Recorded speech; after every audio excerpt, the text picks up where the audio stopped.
Hey guys, welcome back to my channel. इस video में हम करने वाले हैं outcomes of democracy class 10 civics का आई थिंक लास्ट चैप्टर है, तो इसे करते हैं।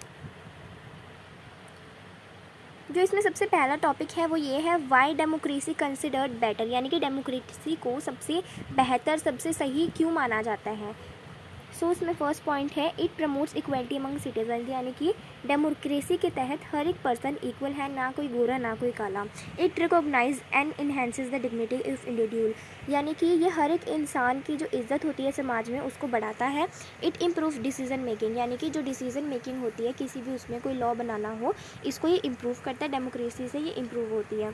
Provide a method to resolve conflict, यानी कि अगर दो किसी डाइवर्सिटीज़ के बीच में कन्फ्लिक्ट आ जाए, यानी कि कोई जैसे हिंदू और मुस्लिम के बीच में कन्फ्लिक्ट आ जाए तो उसे सॉल्व करा जा सकता है। जैसे कि हमने देखा पावर शेयरिंग चैप्टर में जो बेल्जियम है उसमें पावर शेयरिंग के द्वारा कन्फ्लिक्ट को सॉल्व कर दिया गया।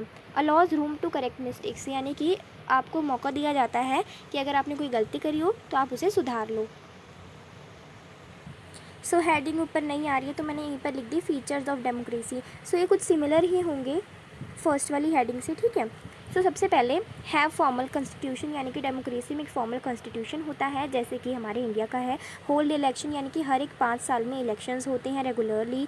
Have parties and the guaranteed right to citizen, यानी कि जो डेमोक्रेसी उसमें पार्टी होती है जैसे कि हमारे इंडिया में बीजेपी कांग्रेस कितने टाइप की पार्टीज़ हैं और वो गारंटी करती हैं कि क्यों वो राइट प्रोवाइड करवाएंगे सिटीजन्स को, कुछ राइट देती हैं वो सिटीजन्स को। प्रमोट इक्वालिटी अमंग सिटीजन्स, इससे क्या होता है कि ये हर एक इंसान को इक्वल मानती है, डेमोक्रेसी के तहत हर एक इंसान इक्वल होता है। Enhances the dignity of individual, यानी कि हमने पहले भी पढ़ लिया कि समाज में जो रिस्पेक्ट होती है किसी इंसान की उसको बढ़ाता है, इन्हेंस करता है। Improve the quality of decision making, जो भी हम डिसीजन लेते हैं उसकी क्वालिटी को इम्प्रूव करता है, ठीक है। जैसे कि लॉ बनाना हो गया, कुछ भी आपका डिसीजन हो। Provide a method to resolve conflicts, यानी कि अगर दो किसी आपकी डाइवर्सिटीज़ के बीच में कोई कन्फ्लिक्ट हो जाए तो उसे सॉल्व करा जा सकता है पावर शेयरिंग के द्वारा।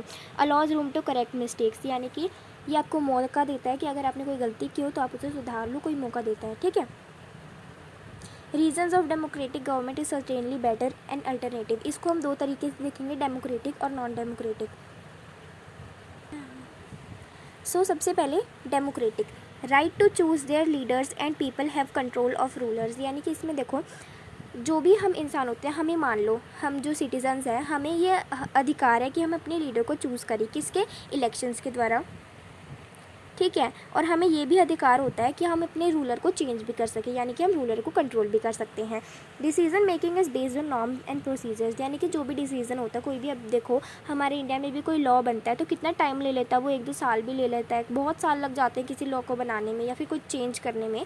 सो यानी कि इसमें प्रोसीजर्स बहुत लंबा होता है कोई भी डिसीजन लेना हो तो। Transparency, a citizen has the right and the meaning of the examine is decision making process, यानी कि आप देखो कोई भी अगर गवर्नमेंट कोई घोटाला कर रही होती है तो मीडिया को इजाज़त है कि वो कुछ भी चीज़ रिकॉर्ड कर ले, यानी कि ट्रांसपेरेंसी है, जो भी गवर्नमेंट में चल रहा है वो सिटीजन डायरेक्ट देख सकते हैं, ठीक है।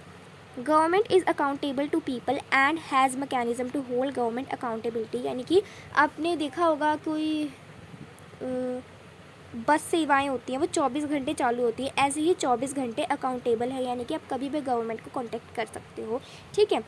It has mechanism for citizens to take part in decision making, यानी कि ये एक ऐसा मैकेनिज्म प्रोवाइड कराता है, ये इलेक्शंस ही हो गया मैकेनिज्म, ठीक है, जिससे कि डिसीजन मेकिंग में जो सिटीजन्स हैं उनका भी रोल प्ले हो जाए। कैसे, अब देखो इलेक्शन से जो हमारे सिटीजन्स हैं वो रिप्रेजेंटेटिव को चूज़ करेंगे, ठीक है, वो रिप्रेजेंटेटिव आगे जाके लीडर बनेंगे और वही लीडर क्या लेंगे, हमारे लॉ बनाएंगे, रूल्स बनाएंगे, तो इनडायरेक्टली हमारे जो पीपल हैं वो भी डिसीजन मेकिंग में आ जाते हैं, ठीक है। अब देखेंगे नॉन डेमोक्रेटिक। सबसे पहले नॉन डेमोक्रेटिक लेस इफेक्टिव होती है, ठीक है।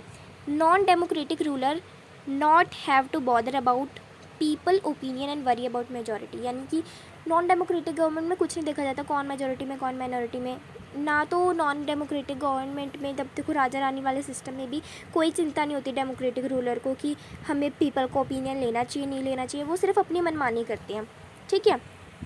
राजा रानी वाला सिस्टम आप याद रख लो बस, इसमें आपको ज़्यादा याद करने की ज़रूरत नहीं है। आगे, quick and efficient decision making, but decision take me not to be accepted by people to face problems. इस पॉइंट का मतलब ये है, डेमोक्रेसी में तो देखो कितने सारे प्रोसीजर्स होते हैं, उसमें टाइम लग जाता है किसी भी लॉ को बनाने में, कोई भी डिसीजन लेने में। बट नॉन डेमोक्रेटिक में कोई भी प्रोसीजर कुछ भी नहीं होता, ना तो पीपल्स की राय ली जाती है, तो जल्दी जल्दी डिसीजन हो जाती है, यानी कि क्विक डिसीजन ले लिए जाते हैं। बट इससे क्या होता है, पीपल्स को प्रॉब्लम फेस करनी पड़ती है, क्योंकि ना तो उनकी मर्जी होती है उस डिसीजन में, नो ट्रांसपेरेंसी यानी कि मीडिया होती है वो बैन होती है। ओके, नेक्स्ट टॉपिक है अकोमोडेशन ऑफ सोशल डाइवर्सिटी, यानी कि डेमोक्रेसी में जो भी आपकी डाइवर्सिटी होती है उसे एक्सेप्ट करा जाता है, अगर वो डाइवर्सिटी में कुछ कन्फ्लिक्ट है तो उसे सॉल्व किया जाता है। इस टॉपिक में फर्स्ट पॉइंट है dignity and freedom of citizens, यानी कि डेमोक्रेसी में कैसी डिग्निटी है, कैसे रिस्पेक्ट की जाती है सिटीजन्स की और उनकी कितनी आज़ादी दी जाती है। सबसे पहले democracy promotes dignity and freedom to individual, यानी कि डेमोक्रेसी में उनको रिस्पेक्ट भी दी जाती है और फ्रीडम भी दी जाती है हर एक इंडिविजुअल, हर एक सिटीज़न को। एवरी इंडिविजुअल यानी कि हर एक इंसान, अकेला अकेला इंसान, चाहे वो बच्चा हो बूढ़ा हो, ठीक है। Every individual want to receive respect fellow beings, अब हर एक इंसान चाहता है कि उसे इक्वल इज्जत मिले, ठीक है, रिस्पेक्ट मिले सोसाइटी में, ठीक है। Democracy is have achieve this certain degree in many countries, यानी कि अब डेमोक्रेसी बहुत सारी कंट्री है, तो बहुत सारी कंट्रीज़ में हर एक इंसान को equal dignity, equal respect, equal freedom मिलती है, ठीक है। और ये डेमोक्रेसी ने अचीव किया है बहुत सारी कंट्रीज़ में। Next is dignity of women, यानी कि डेमोक्रेसी में क्या जो हमारी वुमेंस को भी इक्वल अपॉर्चुनिटी दी जाती है या फिर नहीं दी जाती, तो देखते हैं इसे। Women have to fight long battles to receive their due in society, यानी कि उनके रिस्पेक्ट को, जो भी देखो कहीं भी अपने फ्रेंच रेवोल्यूशन में भी पढ़ा है कि वुमेन्स को राइट टू वोट नहीं मिला, तो उसके लिए उन्होंने बहुत सारी लड़ाइयाँ, बैटल्स का मतलब होता है फाइट की है, लड़ाइयाँ लड़ी हैं, लड़ाई, वैसे मेरी राइटिंग अच्छी नहीं है फिर भी मैं लिख रही हूँ लड़ाई लड़ी है, ठीक है। Society across the world have been male dominated, यानी कि पूरी दुनिया में आप देखते हो मेल को ज़्यादा ऊपर रखा जाता है वुमेन से। It is absolutely essential that women should get equal treatment, ये बहुत इंपॉर्टेंट है कि वुमेन को भी मैन की तरह ही इक्वल ट्रीटमेंट मिले, ठीक है। Women can now wage a struggle against what is now and accepted legally and morally. अब डेमोक्रेसी में आपको पता है कि हमें स्ट्रगल करने का, धरना धरने का, कोई भी रैली निकालने का बहुत हक होता है, तो इसी वजह से डेमोक्रेसी में वुमेन को जैसे स्ट्रगल करने का इसके अगेंस्ट हक है, और ये जो हक है ये हमने मॉरली और लीगली क्या एक्सेप्ट भी कर लिया है कि वुमेन मैन के इक्वल है। अब आती है कास्ट इनइक्वालिटी, आपको पता है कास्ट की बेसिस पे भी कितनी इक्वालिटी होती है, जो छोटी जात का होता है उसे छुआछूत की भी वो होती है ना, अनटचेबिलिटी, तो इसको हम अभी पढ़ते हैं। इन इंडिया में the disadvantaged and discriminated caste disadvantaged and discriminated caste have gained in strength due to democracy, यानी कि जो पिछड़ी जातियां हैं उनको भी आगे मतलब कि बढ़ावा दिया गया है डेमोक्रेसी में इंडिया में। कैसे, आप देखते हो रिजर्व कंस्टिट्यूएंसीज, जो आपकी छोटी जात होती है, मतलब कि कोई छोटी नहीं होती मेरे हिसाब से तो, बट इसके हिसाब से जो लोअर कास्ट होती है उनको रिज़र्व की गई है कुछ कंस्टिट्यूएंसीज, यानी कि कंस्टिट्यूएंसीज, हाँ कंस्टिट्यूएंसी, थोड़ी प्रोनाउंसिएशन में दिक्कत है मेरे को, ठीक है। सो इस कंस्टिट्यूएंसी कुछ रिज़र्व की गई है कि ये सिर्फ़ और सिर्फ लोअर कास्ट के लिए ही होंगी, ठीक है। Then now have legal and moral right to fight for equal opportunity, यानी कि इनको लीगल यानी कि लीगली भी कॉन्स्टिट्यूशन के द्वारा भी ये इन्हें राइट दिया गया है कि ये कोई स्ट्रगल कर सकते हैं और ये इक्वल हैं, ठीक है। Next is people are more powerful, ठीक है, यहाँ पर पावरफुल लिखा हुआ है, ठीक है। तो आप यहाँ पर आप देख भी सकते हो, power of the people is stronger, यानी कि जो पीपल हैं, जो सिटीजन्स हैं, उनकी पावर स्ट्रॉन्ग है देन पीपल इन पावर, जो पावर में पीपल यानी कि जो हमारे लीडर्स हैं उनसे ज़्यादा पावर सिटीजन्स की है। People now look critically at work of those who hold power. यानी कि इसका मतलब ये है जो पीपल्स या जो सिटीजन्स हैं उनके ऊपर नज़र रखते हैं, जो जिनके पास पावर यानी कि लीडर्स के ऊपर जो सिटीजन्स हैं वो नज़र रखते हैं कि वो कैसे काम कर रहे हैं। The rich the powerful they express their dissatisfaction loudly. यानी कि अगर उन्हें कोई भी डिससेटिस्फैक्शन हो रही है, अगर देखो सिटीजन्स हैं, अगर उसे कांग्रेस या फिर बीजेपी कुछ भी, मैं किसी भी पार्टी को वैसे मेनली वो नहीं करती, मेरे लिए सारी इक्वल हैं, ठीक है। तो अगर सिटीजन्स बीजेपी को कुछ पसंद नहीं करती हैं या फिर वो कांग्रेस को पसंद नहीं करती हैं तो वो अपनी डिससेटिस्फैक्शन लाउडली बोल सकती हैं कि हमें ये पार्टी पसंद नहीं है, हम इसे वोट नहीं देंगे। It shows they are no longer subject but citizens of a democratic country.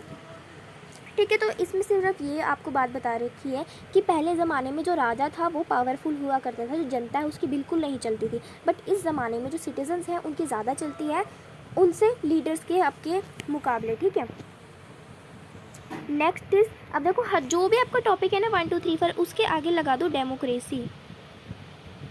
ठीक है, सो तब बन जाएगा डेमोक्रेसी प्रोवाइड बेटर गोल्स, यानी कि डेमोक्रेसी अच्छे गोल्स प्रोवाइड करती हैं। ठीक है, a democracy is always serving towards a better goal, people constantly demand more benefit in democracy. अब देखो, अब पीपल्स को भी एकदम से खुला राज मिला है तो वो कुछ ज़्यादा ही मांगेगी। अब देखो कोई भी चीज़ हो वो संतुष्ट नहीं होते पीपल, कुछ भी हो आपके पास, अगर आपके पास सबसे पहले आप किसी झोपड़ी में रहते थे, फिर आपको मन करा कि आपने 2 रूम सेट होना चाहिए यार, होना चाहिए, फिर आपके पास 2 रूम सेट आ गया, घर की बात कर रही हूँ मैं। ठीक है, फिर आपको लगता है कि मुझे कोठी चाहिए, कोठी आ गया तो आपको लगेगा मुझे बंगला चाहिए। तो जो हमारी एक्सपेक्टेशन है वो बढ़ती रहती है और कभी भी जो इंसान है वो उससे संतुष्ट नहीं होता है।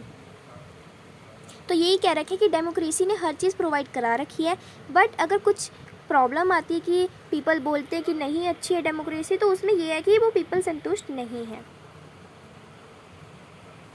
नेक्स्ट आ जाता है, आपका पूरा चैप्टर ख़त्म हो गया है, एक क्वेश्चन आता है। ठीक है, तो इसको भी डिस्कस कर लेते हैं, क्या है ये question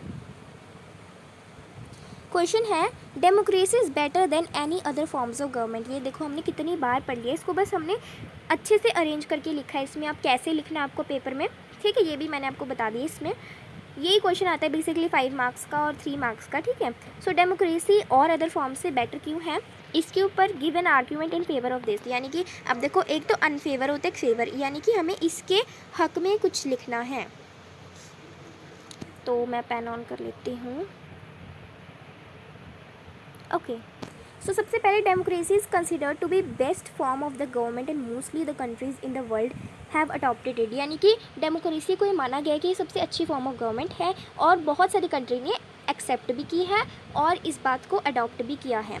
following are the merits of democracy, यानी कि कुछ अच्छी बातें हैं सारी डेमोक्रेसी की। सबसे पहले it is based on public opinion, यानी कि डेमोक्रेसी है पूरी वो पब्लिक के ऊपर ओपिनियन के ऊपर बेस्ड है। पब्लिक के ओपिनियन पे ही राजा बनता है, लीडर होता है, पब्लिक के ओपिनियन पे भी लॉ बनते हैं। ये आप अंदर पढ़ लेना, मैं ऊपर से बता रही हूँ। It is based on equality, यानी कि हर एक इंसान, हर एक ह्यूमन इक्वल है डेमोक्रेसी के तहत। ठीक है, किसी को भी स्पेशल प्रिविलेजेस नहीं दी जाती, यानी कि जन्म से अधिकार होता है स्पेशल प्रिविलेजेस। ठीक है, कुछ स्पेशल राइट्स आप कह सकते हो, वीआईपी नहीं होता कोई भी। रिस्पॉन्सिबल गवर्नमेंट, यानी कि बहुत ही अपनी जिम्मेदारियों को समझने वाली गवर्नमेंट होती है democratic government. Government in monarchy and dictatorship are not responsive to any one but government and democracy is responsive to people and parliament. यानी कि जो मोनार्की वाली राजा राणा वाला सिस्टम होता है उसमें गवर्नमेंट ने कुछ भी काम किया हो वो पीपल को नहीं बताएगी हमने सही किया है गलत किया है। ठीक है, बट जो डेमोक्रेसी वाली गवर्नमेंट होती है उसमें कुछ भी काम किया उसको पीपल को बताना पड़ेगा अपने सिटीजन्स को कि मैंने ये काम ऐसे किया है। जो गवर्नमेंट होती है, ठीक है, जैसे आप देखते हो मोदी वगैरह, जो आपके राहुल गांधी, मोदी जो भी हैं वो बड़े बड़े लेक्चर्स देते हैं, हम ये करेंगे वो करेंगे, और उन्होंने जो भी काम किया होता है उसको वो अच्छे से डिटेल में बताते हैं, है ना। आगे, स्ट्रॉन्ग एंड इफेक्टिव गवर्नमेंट, यानी कि जो भी गवर्नमेंट होती है वो स्ट्रॉन्ग होती है, इफेक्टिव यानी कि जो भी काम करती है वो इफेक्ट में आता है। Administration is being run by representative of people who have the support of public rulers and control rulers are यहाँ पर आर आना चाहिए था, are controlled by public opinion and they are responsive to the people for their decision. ठीक है, सो यही था आपका क्वेश्चन का आंसर। होप आपको क्लियर होगा। मैं डिस्क्रिप्शन बॉक्स में आपको ये पूरी जो हमने पढ़ा है अब तक उसकी PDF प्रोवाइड करवा दूँगी। होप आपको ये चैप्टर अच्छा लगा होगा।